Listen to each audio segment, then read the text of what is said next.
Ito ang halaga ng pera na kailangan mo para sa down payment. Yan ang paksa para sa episode ngayon. Tayo'y sumisid. Maligayang pagbabalik at salamat sa pag-subscribe.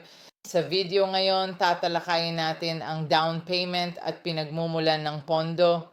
Paano ka makakarating sa kanila? Bago tayo lumubog, maglista tayo ng iba't ibang mortgage na available para sa iyo.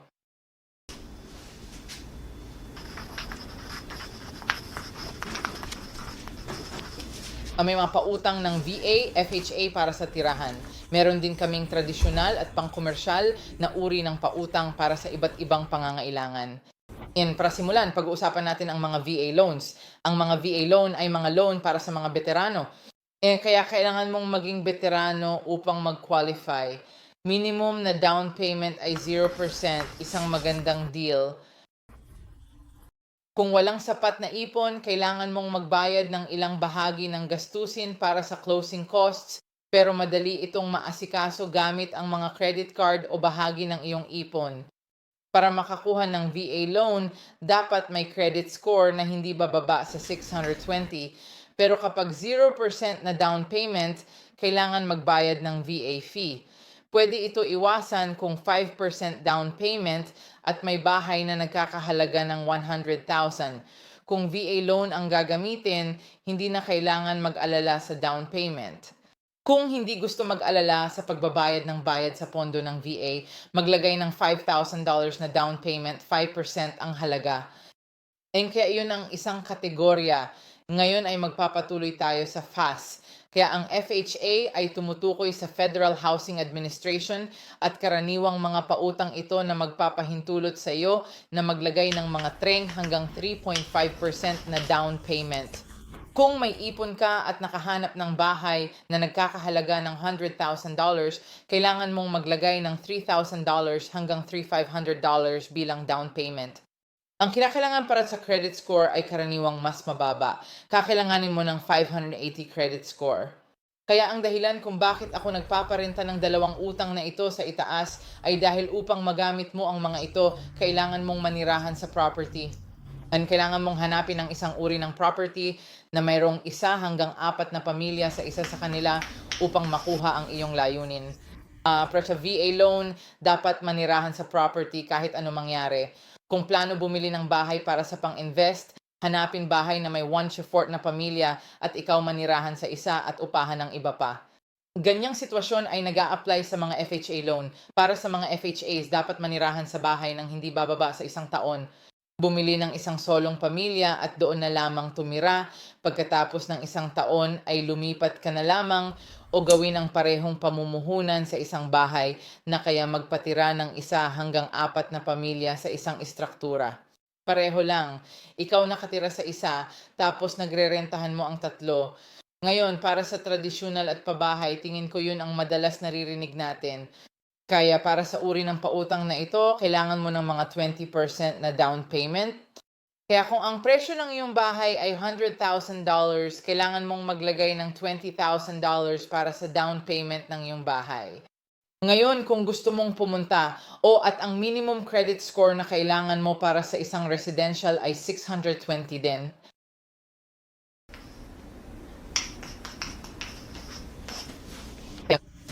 Sa kasalukuyan patungo sa sektor ng komersyo, kailangan ng kaunting dagdag na salapi upang makamit ang layunin. Kung swerte ka, maring makakuha ito sa 25%. Kung iniwan mo ang halaga ng investment property na $100,000, kailangan mong maglagay ng $25,000. Karaniwan ang kinakailangang marka ng FICO score ay dapat hindi bababa sa 650. At naniniwala ako na ang pag-aakala ay, ang taong ito, kung mag-i-invest, dapat may pera siya o ang kumpanya mismo ay dapat magkaroon ng sapat na pera. Yung mga kinakailangan ay medyo mas mahigpit. Kailangan mo ng kaunting karagdagang papel, pero hindi ibig sabihin na hindi ito posible. At kapag bumibili ka ng anumang commercial, ibig sabihin nito ay anumang 5 unit at 1 kahon, hindi ka pwedeng mag-recite doon. Sa katunayan, pinapapirma kanila ng isang pahayag na nagsasabing hindi ka titira o walang balak titirhan ang property na yon sa malapit na panahon. Kaya iyon ang tungkol sa halaga ng pera na kailangan mo. Kaya ngayon ay pag-uusapan ko ang pondo, tama? Paano ka makakakuha ng pondo para sa down payment? Isa ay sa pamamagitan ng pag-iipon. Magandang paraan 'yan. Kung matagal mo nang pinaplano, pero kahit biglaan o isang taon mula ngayon na gusto mong mamuhunan sa isang property, malamang kulang ang down payment mo. Kung ginawa mo pagbati, para sa mga hindi o sa mga kulang, may iba pang paraan para makahanap ng pera. Isa sa kanila ay credit card. Ay, alam ko tunog kalokohan pero maaari mong gamitin ito para sa down payment.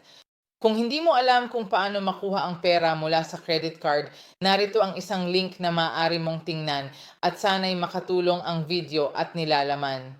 Ang ibang paraan ay sa pamamagitan ng cash out refinance. Para sa mga hindi alam kung ano ito ay isang palitan ng isang bagay. Pumunta ka sa bangko, kinuha mo ang iyong ari-arian at sinabi mo, Bangko XYZ, gusto kong mag-cash out refinance sa ari-ariang ito. Ano makuha dito? Kanilang susuriin, itataya halaga, sasabihin ibibigay ko sa iyo hanggang 80% ng halaga. Sila ay magiging pansamantalang mga bagong may-ari at maglalabas ng tiyak na halaga ng pera. Kukunin mo ang pera at gagamitin ito sa isang flip o bilang down payment. Gusto mo bang malaman ang higit pa tungkol sa cash out refines? Narito ang link na maaaring tukuyin para sa mga detalye. Kapag nakuha mo na ang pera, pwede sa credit card, regalo, o iba pang bagay tulad nito o cash out refinance, isaalang-alang ang panahon. Kailangan mong pahintulutan ang iyong pera na lumasa. Ano ang ibig sabihin nito? Kailangan mong ipakita kung saan nanggagaling ang pera at dapat manatili ito sa iyong account nang hindi bababa sa 60 araw. Kung ikaw magpapautang at kukuha ng pera sa credit card, simulan mo na, magplano ka na, baka bago mo mahanap ang magandang property, siguraduhin may sapat kang pondo sa account. Nagsisimula kang kumuha ng pera mula sa credit card, iniwan ito sa iyong buwan at naghihintay ng 60 araw bago mag-apply ng pautang. Ngayon, hindi lahat ng pondo kailangang may karanasan sa account. Halimbawa, anumang pera na dumarating sa pamamagitan ng iyong employer tulad ng iyong sahod at regalo mula sa pamilya, hindi mo kailangang patunayan o hintayin ang panahon ng seasoning dahil sa sulat.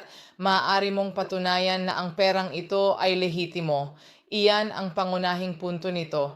Gusto nilang makita na ang pera sa iyong account ay lehitimo at hindi basta-basta lumitaw mula sa wala at biglang mawawala sa isang gabi. Balik tayo sa magulang at mga kapatid mo.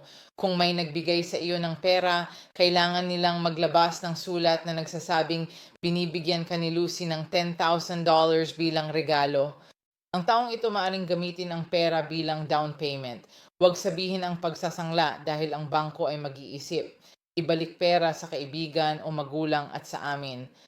Hindi ito magiging maganda dahil posibleng hindi mo mabayaran.